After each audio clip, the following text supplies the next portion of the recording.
জানলে অবাক হয়ে যাবেন, হাদিসের মধ্যে এসেছে। এবং যারা এই তদবির জগতে অনেক গবেষণা করেছে তারা বলেছে প্রথমে আপনারা কুরআনের আমল দিয়ে আপনারা তদবির করুন, তারপর না হলে আপনারা ফুকের মাধ্যমে করুন, এবং না হলে আপনারা হাদিসের দিকে যান, কোরআনের দিকে যান, লাস্টে এসছে আপনার সংখ্যা যে তাবিজগুলো সেখানে যান। এই মোস্ট ইম্পর্টেন্ট বশীকরণ যেগুলো আপনাদের শেখাবো, হান্ডিওয়ালা বশীকরণ আপনার শেখাবো, তালা দিয়ে বশীকরণ, তালা চাবির মাধ্যমে বশীকরণ।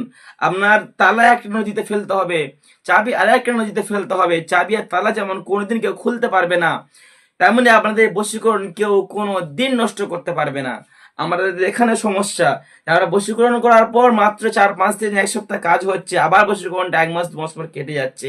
কেন কেটে যাবে? আমি বশীকরণটাকে লক করতে পারছেন না।